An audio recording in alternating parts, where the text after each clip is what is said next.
This is James Lutton for Pro Boxing Fans. Delighted to be joined on Zoom today with Isaac Dogboe. Isaac, how are you, my friend? I'm fine, thank you. How are you doing, James? Very good, thank you, mate. Let's start with your very recent win. How did it feel to be back in the ring, first of all?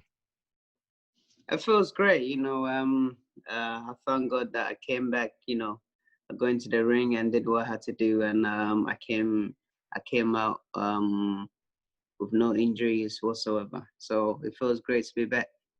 Absolutely, and also victorious, 8th round TKO of Chris Avalos. You was out of the ring for over a year. Just how much did it mean to get back in there and do what you do best? I mean, it was really, I was really anticipating to get back in the ring, after many personal things that were going on. It got to a point where I was a little bit skeptical, I started getting nervous at some stages, but I mean, it's all part of it.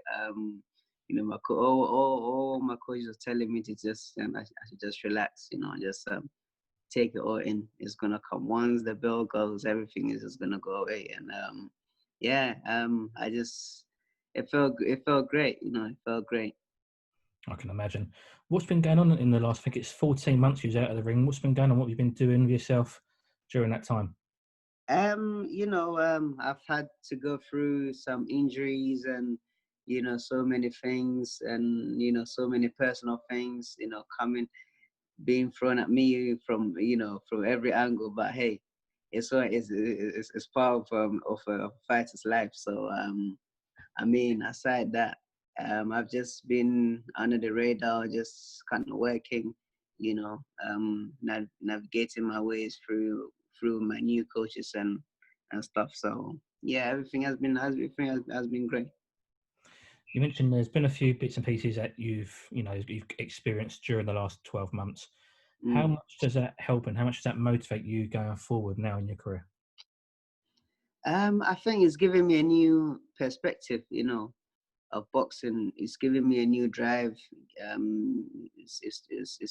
It's made me understand that, look, I've got to really be in control and take control over certain things, rather than letting other people handle everything. So I think that's where I'm at the moment. Right now, I feel I'm in control. With everything that's going on. So yeah, it was great. That's good to hear. I want to go back a little bit. So your journey to now, really. So you've sort of gone from Ghana to London to America. I mean, I first knew about you from time down Brixton, down Miguel's gym. What a lot of people don't realise is you went to the same university as Joshua Buatsi and Derek Azazi, and you guys all boxed there as well. Not a lot of people realise that. Talk to me about your time there with those guys, and did you expect to all be professional by now and where you are now? Well, I mean, Josh and I are related, right? So I mean, we went to the same college, but he was a year above me. Derek too, the same. But I didn't know Derek was a boxer. That's one thing that fascinates me. Derek, I think he started amateur boxing when he was in college, but I didn't know how serious he was at the time. So when I saw that he had turned pro, and when he went to uni, and he was competing for the university team and things, and I was like, wow, this guy has come a long way. And I saw him turn pro, and I mean, it was great. And he's doing really, really great. And I mean, Josh has always been a great talent, and it's just one of those things. South London, there's a lot there are a lot of talents in South London. A lot of great fighters, great people, great youths who have massive talents.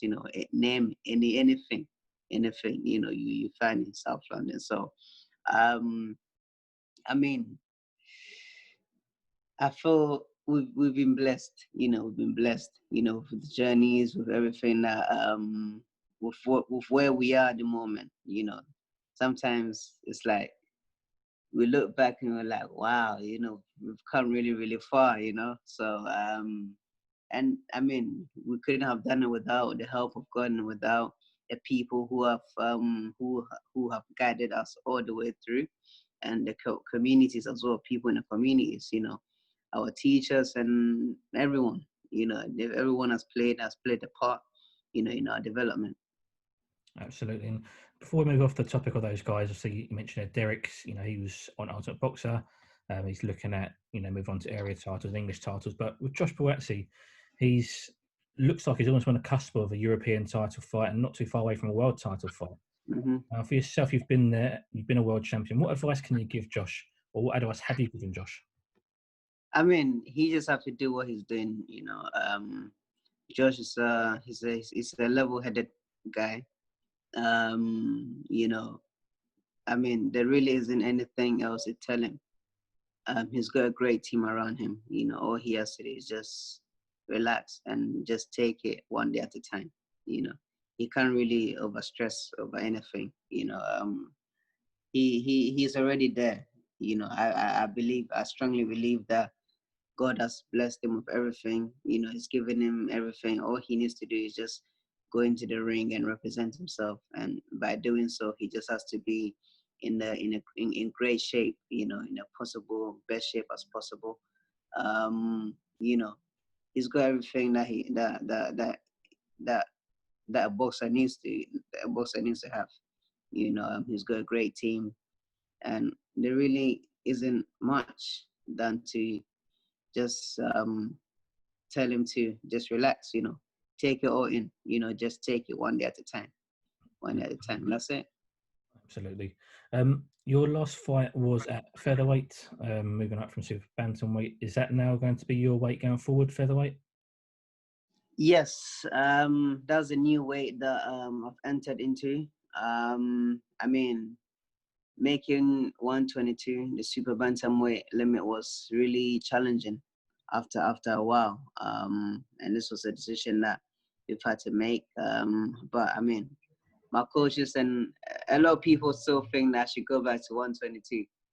But listen, if I can make 122, I would go back to 122. But I need to be comfortable in a way that I'm in, and I can make it, but then when I make it, how am I gonna fight? Like, am I gonna be sharp? No, So I have to be in a weight category where I feel sharp. I feel that my true potential can come into play. And I feel the featherweight division is a place to be right now. It's great to see a fighter know what they need to do and what weight class they need to go into. We see a lot of people drain themselves down to make weights, and as you mentioned, they're not there on fight night. You had 2 losses in your career, Navarette. Did the weight cuts play a part in those at all? I mean, I'm not gonna use weight cut as anything. I mean, Navarette is a great fighter. I mean, he deserved it. He took the title from me. And he went on to do many, many great things. I'm not making no excuses. Like I said, I've had my fair share of struggles making 122 weight limit. But hey, he did the best that he could, and I lost the fight, So I give him all the credit. But right now, it's a new day, So we're just focusing on the future. Just on the losses to Navarette, how did it feel at the time to lose those fights? You lost your world title. Talk me through the emotions. It sucks to it sucks to lose. I can tell you that. It really does. But hey, I mean, it happened. It's something that has happened, and something that I've learned greatly from it. It's really taught me a lot about myself as an individual. It's also opened my eyes to many, many things. So I mean, maybe it was a blessing in disguise. Sometimes after losing the title, I began to find the true value of having a world title. So now it's made me appreciate.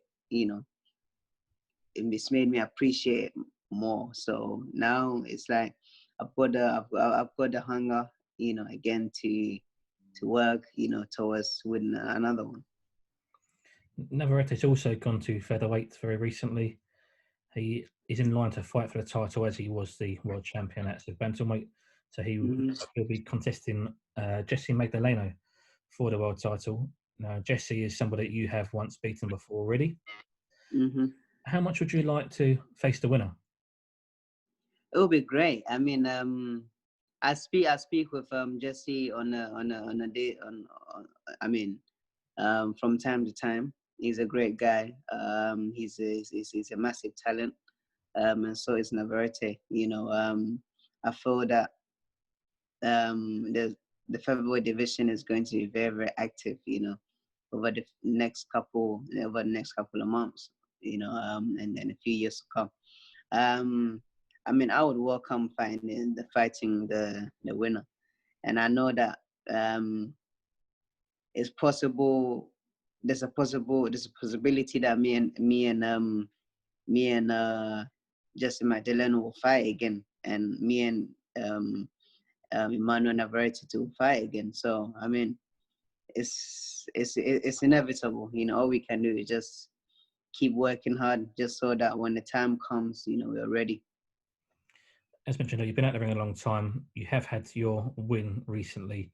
How far away do you feel you are from earning a world title shot again? I don't feel I'm very, very far. It's all about the kind of fights that I get into. So right now the focus is just to keep winning. Just to make my gradual step. Back into world title contention. So it's just one of those things where we're just taking our time. It's not just no rush. I've come back into a new weight category, so just have to gradually grow into it. How much would you like to fight in the UK? Obviously, you grew up here, spent a long part of your life here. How much would you like to come back and fight here again? Man, it'll be an absolute pleasure, to come back and fight in the UK, because I fought in many places, and the UK. Excuse me, I haven't had my pro fight there yet, so I'm really looking forward to coming to UK to fight, and I know that it's gonna be exciting, a lot, because we have a lot of fans over there. We have a lot of people who support me, and I'm really looking forward to coming back. Since your win recently, there's been a bit of talk on social media about a potential fight with yourself and Mick Conlan. The fans seem to want to see that fight. Is that a fight you'd be interested in? Look, this is my profession. This is my profession, James. Look, you can't put a fight in front of me and then I'll say that no. I'm not like the other fighters, anyone that they put in front of me, I'll say, yes, let's go for it, but at the end of the day, there are other people behind the scenes who are making the deals work. And I'll be more than happy to get in the ring with Mick Conlan. I mean, he's a great fighter. I've seen him fight a few times. I've seen him come through the amateur system. He's had a few fights, but hey, we see everyone. We see everyone, but we just keep our cool and just watch them. Could that be the perfect fight for you in the UK, as he's based over here? I think there are lots of potential fights for me in the UK. With great fighters. He's one of them. Carl Frampton is one of them.